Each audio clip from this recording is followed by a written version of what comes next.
Okay YouTube, sadly my trusty Syncrowave has been acting weird lately, and we've tried quite a few little bits and pieces to fix it, to rule out switches and knobs, and it seems to be just acting all over the place with the current coming out of it. We've swapped out foot pedals, it just acts weird, so I don't think it's really worth messing around with. So the problem is jobs are building up on a welding bench, and I just needed a welder today and that was yesterday.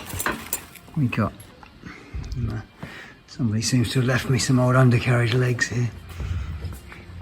A chunk's missing out the top, not quite sure if there's a repair scheme for that. I don't think we should just weld this bush back in. I think we need to further investigation on that. I've got an exhaust system here that I've had to cut a chunk out of. Is going to need a bit welding in. I've got my test pieces to do, which I was halfway through when the Syncrowave started acting up, so that I'm approved again. As I say, I needed a welder today when it was yesterday. The only thing I could think of was just to get something cheap and cheerful as a sort of a standby to get going.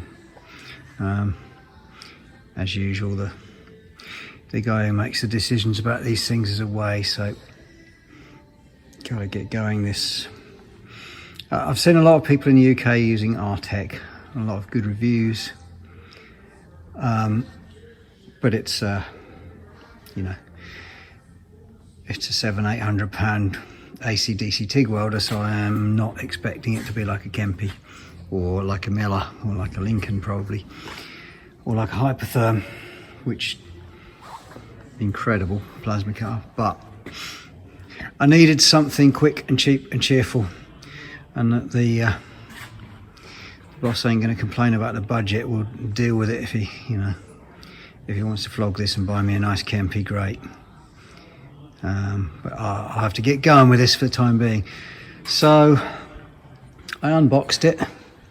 Now the unboxing is, I know YouTubers love unboxing videos. You lift the lid, you remove it from the box. Not quite sure why people do that on camera, but. And connecting up, as usual, my torch connection was slightly different. Slightly temporary connection to rig my nice water-cooled torch. The water cooler, oh yeah, I haven't got one of these DINS connectors that takes coolant through it, so I've got the old electrode stinger which came with it, hooked up to that old-fashioned type like you'd use with a scratch start rig.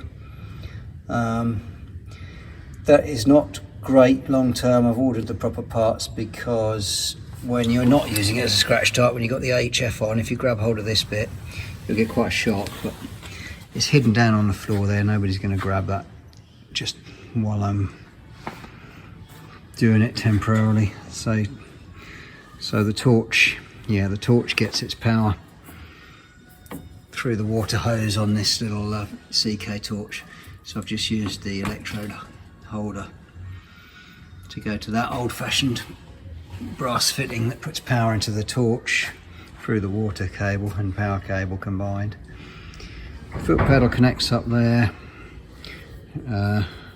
Positive for TIG welding, positive goes to the bench, the ground, and gas goes to torch there, and water returns to the cooler from the blue torch hose, which I've connected up down there. That wasn't too bad.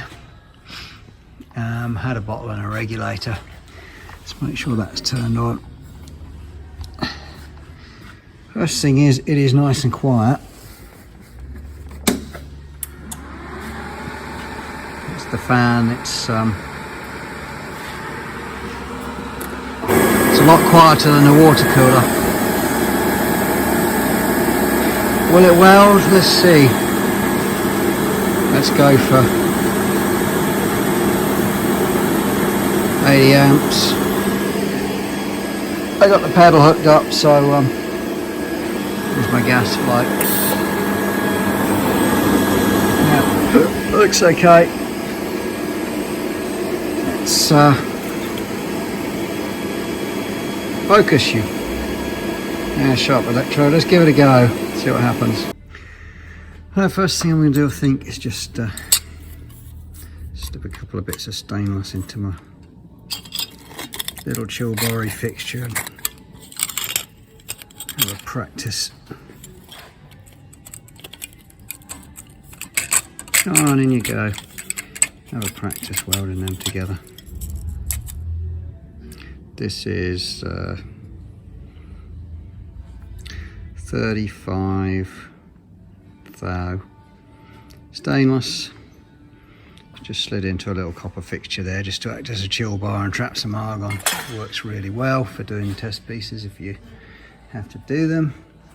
So let's power on. I'm going to set okay, I'm going to set 40 amps. That'll give me a little bit of margin. I'm going to use the foot pedal, which is connected.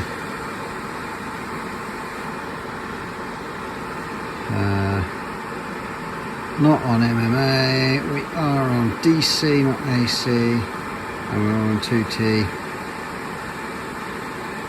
Nothing else matters in this particular mode, I don't think, so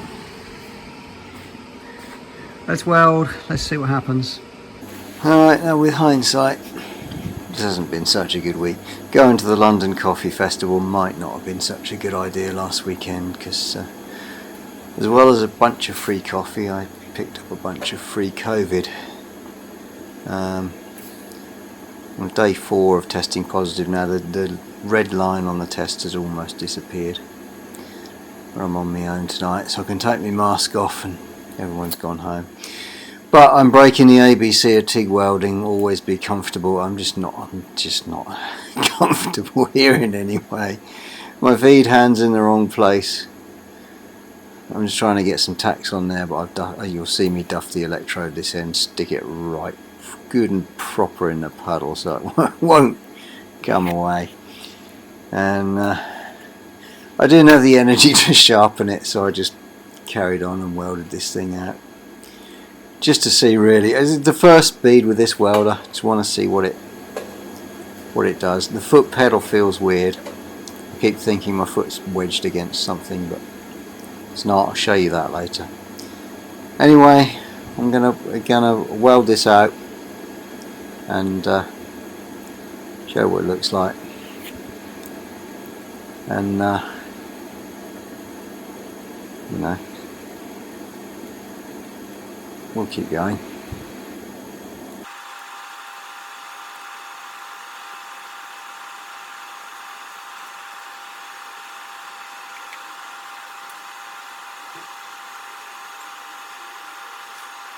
Alright, this is fine. It's messy. I mean, I welded too hot and it's dropped through more than I wanted, but that's my having a bad day, not the welder. Nothing wrong with the machine. I'm not going to have a problem using it on thin stainless. It's fine. It's very controllable and welds easily on DC, no problem. I had another crack at my test piece for the approval there, and that was a better attempt. I think when I set, you know, a number on this welder, it's a bit hotter than the Miller set with the same number, but I think get used to that. No problem. One thing I'm struggling a little bit with is this foot pedal. It's very clicky and graunchy and not linear at all. So, and also the innards are kind of exposed to the weld there. I don't think that's going to last very long. I think I'll change that. Yeah, that's a pretty unpleasant thing to use here, but we'll deal with that at a later date. So far the machine is okay. Okay is what it is. Alright, that's it for tonight, guys. I am tired, but I can promise you I will experiment more with this welder. I'm being hard on it, right? It's a £700 machine for a 160 amp AC DC TIG welder with the features that it's got, that is very, very good value for money. I can't expect it to weld like a Miller or a Kempe or a Lincoln or a Fronius. It's ridiculous. You'd have to pay 3 or 4, 5 times as much for one of those machines with the same features. So I promise you a part 2 when I'm feeling better, and we'll weld some thick stuff, we'll weld some aluminium and just see how it turns out. In the meantime, thanks for watching. Like, share and subscribe. G'day.